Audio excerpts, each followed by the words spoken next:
Révélation de Jésus sur les 3 églises qui lui appartiennent. Encore. Jésus dit, dis à mon peuple de me chercher avec discernement pour éprouver les esprits, pour évaluer les fruits, pour ne pas suivre un homme, mais pour suivre ma voie. Car de nombreux conducteurs conduisent mon peuple vers l'abîme. Car si vous les suivez, sans vous poser des questions, vous serez engloutis avec eux. Il existe des milliers, voire des millions d'églises à travers le monde. Toutes prétendent appartenir à Dieu. Toutes prétendent prêcher la vérité. Mais ce que le Seigneur m'a montré est effrayant. 99% de ces églises mènent les gens en enfer. Et si vous fréquentez l'une d'elles, vous ignorez peut-être le danger auquel vous vous exposez. Le Saint-Esprit m'a révélé quelque chose que je ne peux garder pour moi. Une vision profonde, claire et douloureuse. Le Seigneur révèle que seuls 3 types d'églises dans le monde lui appartiennent encore. La première, c'est l'église de la vérité. La deuxième, c'est l'église du service.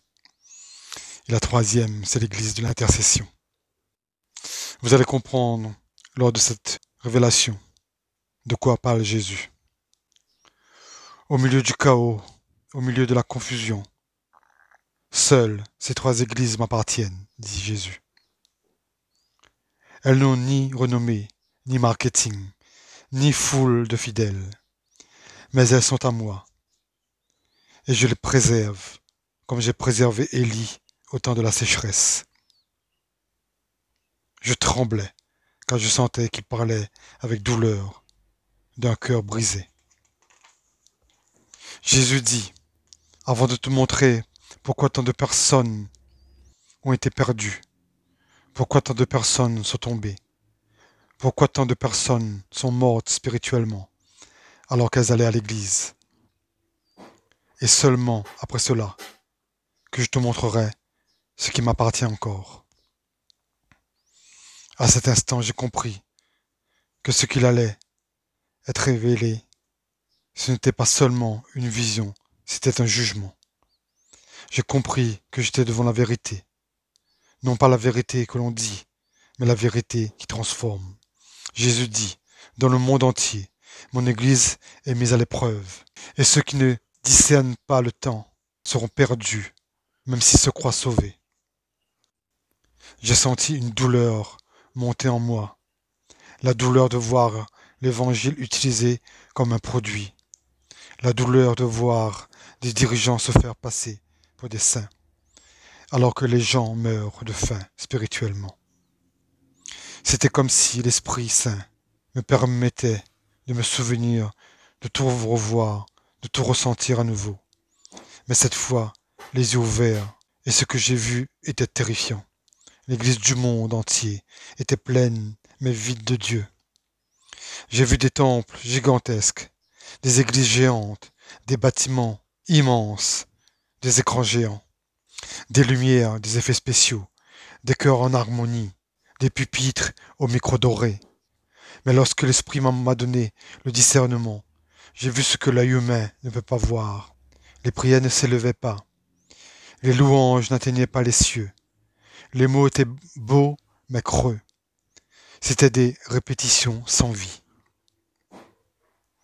Tout était fait pour les hommes, pas pour Dieu.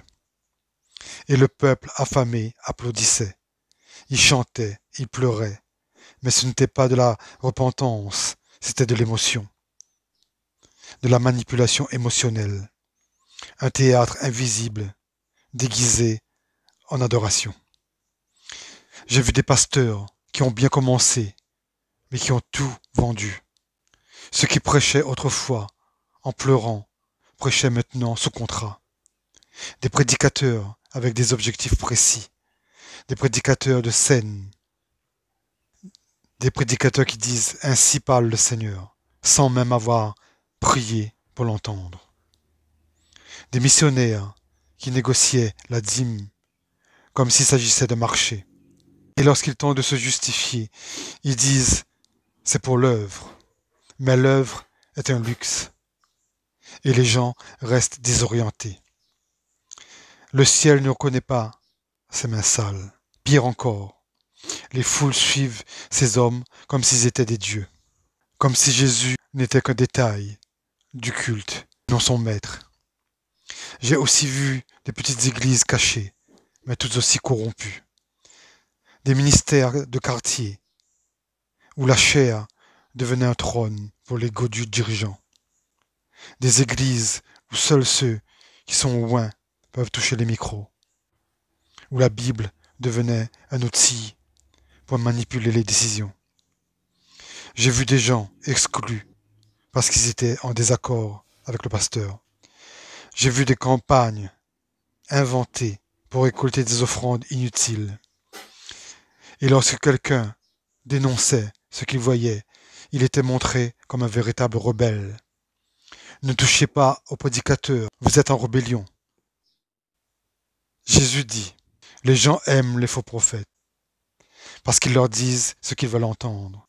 Ils ne confrontent pas le péché, ils ne parlent pas de sainteté, ils n'exigent pas de renoncement, ils ne demandent pas la croix. Ils préfèrent ces pasteurs qui les installent confortablement dans l'erreur.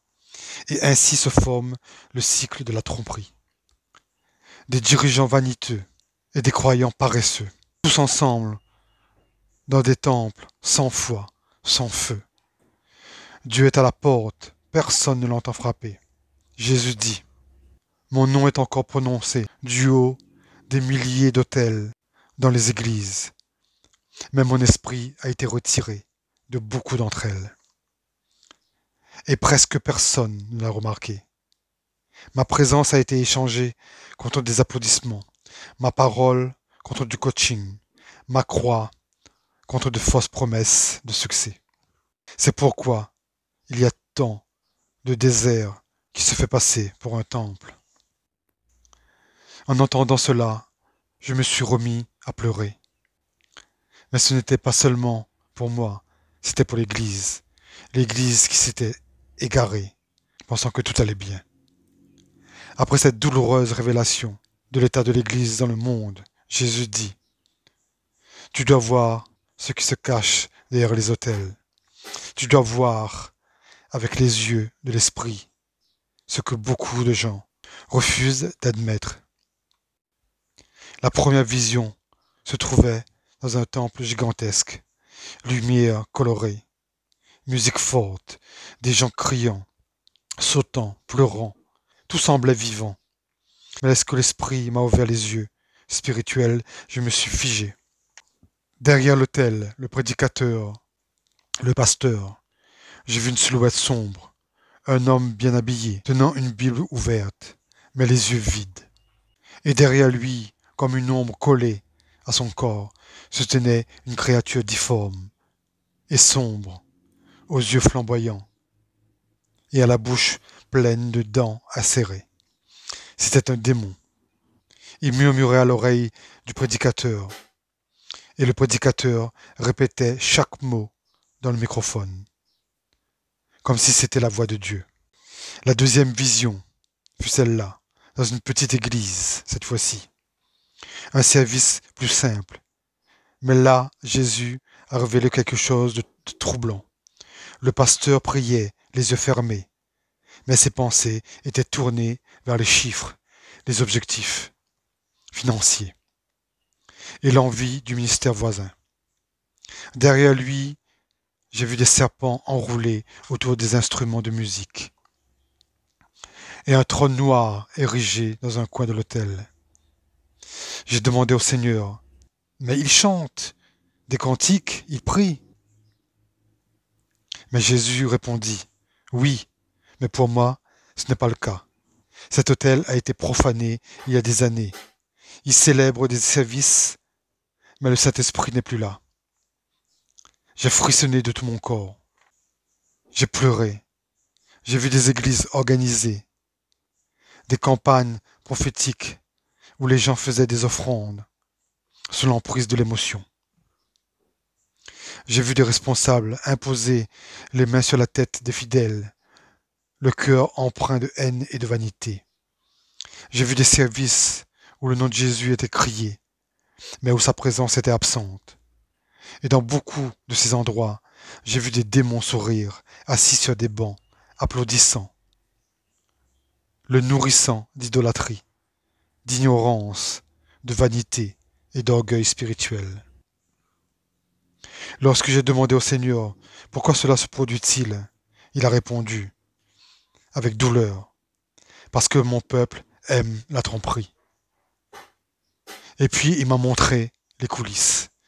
Derrière de nombreux ministères, apparemment saints, j'ai vu des pactes avec des ténèbres. J'ai vu des contrats signés avec le sang. J'ai vu des prédicateurs recevoir l'onction d'hommes qui ne s'agenouillent jamais.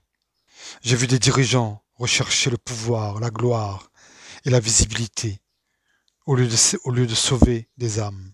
L'autel est devenu une passerelle, la chair d'une scène, l'offrande, une monnaie d'échange.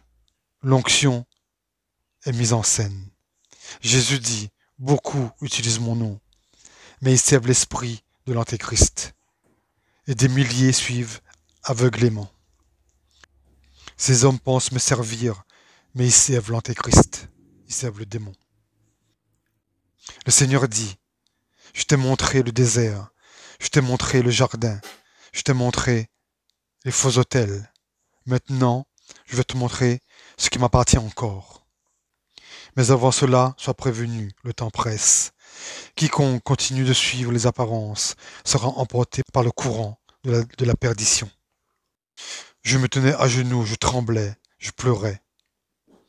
J'ai dit, Seigneur, montre-moi là où il y a encore de la vie, car le monde est confus, les églises sont confuses.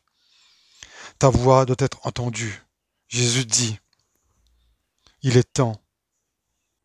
J'ai compris que le moment de vérité était venu, mais une vérité qui sépare le faux du vrai.